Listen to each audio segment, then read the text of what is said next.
오늘 하나님께서 우리에게 주신 말씀은 마태복음 24장 3절부터 14절까지 말씀 우리 같이 보겠습니다.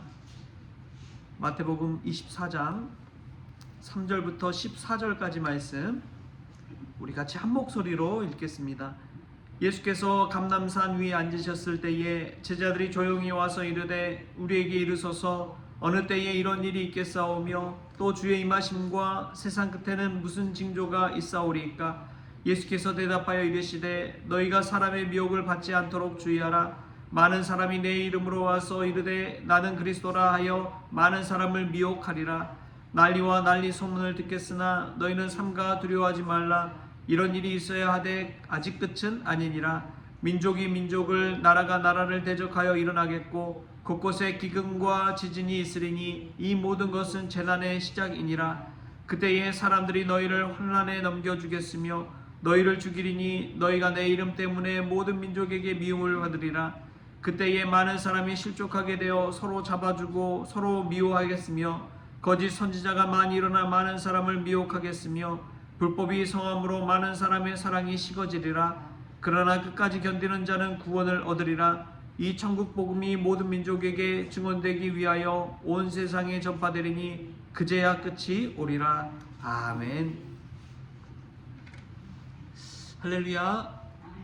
오늘 성경 말씀에서 하나님의 귀한 은혜가 또 귀한 메시지가 저와 여러분에게 있기를 소망합니다. 저는 종종 우리 예전에 목사님들의 강연이나 이런 것들을 좀 찾아볼 때가 있거든요. 근데 한 번은 저희 교단에 이제 강원용 목사님이라는 분이 계세요. 경동교회에 목회하시다가 은퇴하신 분인데 이 강원용 목사님과 사랑의 교회 옥하는 목사님 대담하는 그런 강연이 있습니다. 옛날에 그런 교회 갱신 협의회라고 거기서 이제 그런 대담을 마련해서 한 적이 있는데요. 그때 옥하는 목사님이 강원용 목사님에게 이런 질문을 합니다. 목사님, 지금 한국 교회가 너무나 세속화되어 버리고 목회자들이 타락하고 교회가 위기 가운데 있는 것 같은데 과연 우리의 교회, 한국교회 내일의 소망이 있습니까? 어떻게 한국교회가 해야 됩니까? 라는 질문을 던집니다. 그러자 이제 강원영 목사님이 그래요. 늘 교회는 위기였습니다. 흙탕물이 이 가득한 그 물속에서도 그런데 하나님의 복음의 메시지는 퐁퐁퐁퐁 솟아나서 가만히 있으면 나중에는 흙탕물이 가라앉고 새로운 샘물이 솟아나듯이 그렇게 될 것입니다. 너무 걱정하지 않으셔도 됩니다. 그런 이야기를 딱 하시더라고요. 근데 저는 두 분의 말씀 속에서 참 은혜 받은 것이 그것입니다. 우선 옥하는 목사님은 질문 자체에서 무엇이냐? 믿음의 경각심을 가졌어요. 이 시대 속에서 위기의식을 가졌습니다. 믿음의 위기의식을 가지고 우리가 살아가는 현실 가운데 사실 재난이 얼마나 많습니까? 전쟁이 끝이 없잖아요. 코로나 같은 질병이 만연할 때 교회 위기가 찾아오고 여러 가지 위기가 막 일어나죠. 그때마다 이 믿음의 위기의식을 가지고 깨어있으려고 하는 그 믿음이 이 옥하는 목사님의 질문 속에서는 담겨 있는 것이죠. 그리고 또 한편으로는 이 강원영 목사님의 메시지 속에서는 희망의 메시지가 있었습니다. 아무리 세상의 위기라고 해도 교회가 세속하라고 해도 하나님께서는 복음을 통해서 역사하신다. 하나님의 말씀을 통해서 역사하신다.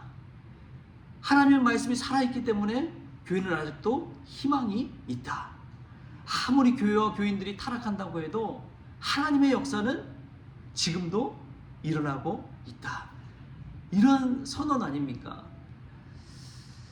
오늘 말씀은 이 마태복음 24장에서 이 세상의 징조, 말세의 징조에 관해서 예수님께서 우리에게 알려주고 있습니다.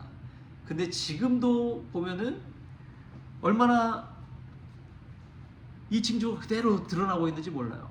거짓 그리스도가 많으리라. 내가 그리스도라고 하는 사람이 얼마나 많은지 모릅니다. 그런 사람들 통해서 사이비가 이단이 생겨나는 것이죠. 그런 사람들의 미혹에 현혹되어서 얼마나 많은 사람들이 그러한 구렁텅이에 빠지는지요. 전쟁과 난리, 지금도 전쟁이 일어나고 있잖아요. 기근과 지진 얼마나 일어나고 있습니까? 화산도 폭발하고 뭐 여러 가지 것들이 정말 이 시대 속에서 일어나고 있습니다. 말세에 일어날 사건들이 그대로 일어나는 것이죠. 박해와 배신이 일어나고 사랑이 식어지고 이 모든 것들이 세상의 끝을 향해 가는 재난의 징조입니다. 그래서 참 중요한 것이 있어요. 이 재난의 징조 속에서 우리가 오늘 본문 말씀을 들었을 때 우리 안에 믿음의 경각심이 일어날 수 있길 바랍니다. 이럴 때일수록 말세가 가까울수록 우리는 믿음 안에서 뛰어서 신앙생활을 해야 된다는 그런 경각심을 가질 수 있길 바랍니다. 그런 사람이 끝까지 예수 그리스도를 믿을 수가 있는 거예요. 다른 사람들이 아무리 세속화되어져 버리고 세상에 휩쓸려 가고 세상의 문화에 따라간다 할지라도 하나님의 말씀을 붙들고 기도하며 끝까지 견디는 자는 구원을 받을 줄 믿습니다. 이럴 때일수록 우리가 정신 차리고 신앙생활 해야 돼요. 정신 차리고 신앙생활 해야 됩니다. 밖에서 안 된다 그럴 때 안에서는 무엇이 안 되냐? 오직 하나님의 말씀을 붙들고 살아가는 자에게는 하나님께서 구원을 주실 줄 믿습니다 하는 그 믿음으로 일어나야 될 줄 믿습니다. 여러분, 그것이 얼마나 귀한지요. 그런 믿음의 경각심이 저와 여러분에게 있기를 소망합니다. 두 번째로는 소망과 진리를 붙들고 사는 것입니다. 소망과 진리를 붙드는 것은 오늘 메시지 속에서도 나와요. 예수님이 정말 이 초반부에는 얼마나 말세의 징조 무섭게 이야기하시는지 모릅니다. 그런데 오늘 말씀 우리가 읽은 말미에는 13절에 뭐라고 나오느냐? 13절에 이렇게 나옵니다. 그러나 끝까지 견디는 자는 구원을 얻으리라. 그러나 끝까지 견디는 자는 구원을 얻으리라. 여러분, 믿음 생활한다는 것은 그러나예요. 아무리 우리가 힘들고 어렵고 소망이 없고 날마다 똑같은 일을 반복한다 치지만 그러나 끝까지 견디는 자는 구원을 얻으리라. 신앙생활에는 이 그러나가 있습니다. 성경을 봐도 그래요. 성경에 얼마나 이스라엘이 많은 고난을 받습니까? 믿는 자들이 얼마나 핍박을 받고 박해를 받고 폭행을 당합니까? 그러나 하나님의 역사는 이루어지는 것이죠. 초대 예루살렘 교회가 얼마나 많은 핍박을 받았습니까? 이제는 이제 믿기 힘든 그런 상황 가운데 놓여요. 그래서 많은 이들이 사마리아로 유대 땅으로 땅끝까지 흩어집니다. 그러나 그곳에서 하나님의 역사는 계속되어져 가는 것이죠. 여러분, 믿는 자에게는 이 그러나가 있는 줄 믿습니다. 지금이 아무리 어려워도요, 그러나 우리 예수님의 때가 오면 우리는 주님과 함께 동행하는 그날이 올 줄 믿습니다. 눈물도 없고 슬픔도 없는 그곳에서 주님과 기뻐 뛰며 춤추는 그날이 올 것입니다. 그런 소망을 가지고 나아가는 것이죠. 그것이 기독교 복음의 믿음입니다. 이 믿음 가지고 소망 가운데 오늘 또 살아갈 수 있기를 축복합니다. 이러한 소망이 있다는 것을 믿으시고 눈에 보이는 현실이 아무리 힘겨워도 눈앞에 보이는 것이 막막할지라도 이 소망 가지고 다시 일어설 때 끝까지 견디는 자에게 주시는 그 구원을 얻게 되는 저와 여러분이 될 줄 믿습니다. 세 번째로는 이 복음, 천국 복음은 끝까지 전파되어야 된다는 것이죠. 여러분, 복음은 하나님의 능력인 줄 믿습니다. 모든 믿는 자에게 구원을 주시는 하나님의 능력이 됩니다. 그렇기 때문에 이 복음은 모든 민족에게 증언되어야 됩니다. 오늘 14절에 예수님께서 이렇게 말씀하십니다. 이 천국 복음이 모든 민족에게 증언되기 위하여 온 세상에 전파되니 그제야 끝이 오리라. 세계 열방 가운데 복음의 빛을 전해야 되는 것이 저와 여러분입니다. 시대가 어두울수록, 밤하늘이 어두울수록 별은 어때요? 더 밝게 빛납니다. 어두울수록 더 밝게 빛나요. 시대가 어렵다면 그때 정말 진정한 믿음이 빛나는 거예요. 사람들이 많을 때는, 많은 곳에 속해 있을 때는 내가 믿음이 있는지 없는지 헷갈릴 때가 있어요.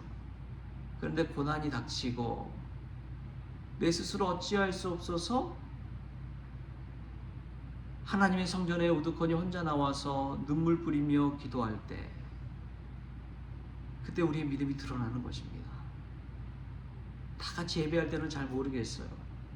그런데 정말 고난이 닥치고 내 스스로 감당할 수 없는 그 현실 앞에 놓였을 때, 아무도 보는 이 없는 그 자리에서 우리 홀로 십자가 보면서 무릎 꿇고 하나님 앞에 주여 주여 기도하는 그 시간 우리의 믿음이 드러나는 것입니다.